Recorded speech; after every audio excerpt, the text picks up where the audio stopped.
The Forgotten Crypt.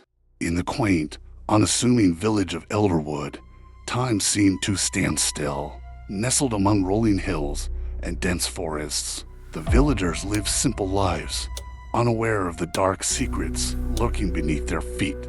The village church, St. Wulfric's, stood at the heart of Elderwood, a crumbling monument to centuries of history. Beneath its aging stone floors lay a crypt long forgotten by the living, a place where time and memory have forsaken their hold.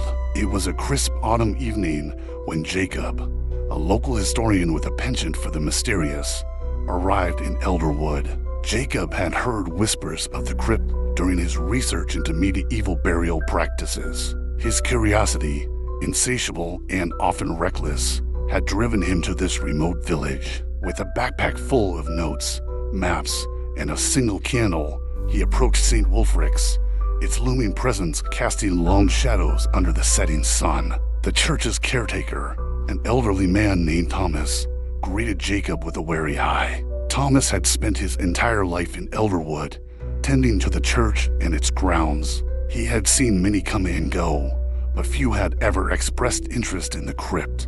Those who did often left with more questions than answers and a palpable sense of unease. "Evening, Mr. Thomas," Jacob said, offering a friendly smile. "I've come to learn more about the crypt beneath St. Wulfric's." Thomas frowned, the lines on his face deepening with concern. "That crypt is best left alone, young man. It's not a place for the living." Jacob's smile faltered, but his resolve remained. "I appreciate your concern, but my research is important. I believe there's much to learn from the past." With a reluctant sigh, Thomas led Jacob into the church. The air inside was cool and damp, the scent of aged wood and stone mingling with a faint aroma of incense.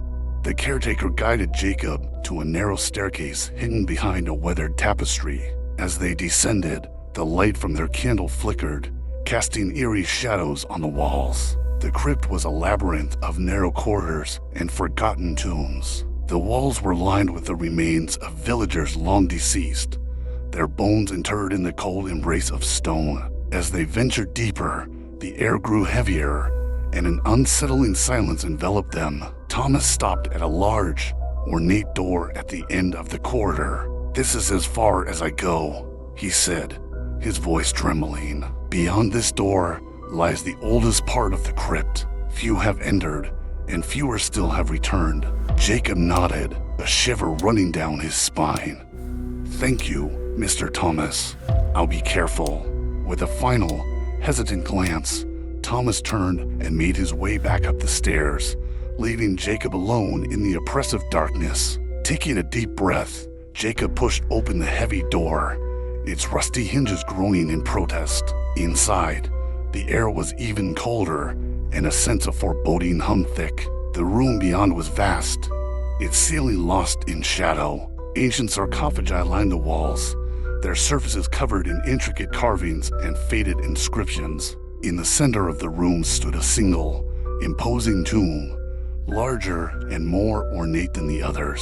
It was this tomb that had drawn Jacob here, the supposed resting place of a long-forgotten nobleman, Lord Alden Grey. As Jacob approached the tomb, his candle flickered and nearly went out. He steadied his hand, his heart pounding in his chest. The inscriptions on the tomb were written in a language he did not recognize, and the carvings depicted scenes of torment and despair. With trembling hands, Jacob reached out and touched the cold stone. Suddenly, a low, guttural growl echoed through the crypt. Jacob froze, his breath hitching in his throat. The growl grew louder, more menacing, and seemed to come from all directions at once. The shadows around him began to writhe and shift, as if alive. Jacob's mind raced. Was it an animal? A trick of the light, or something far more sinister?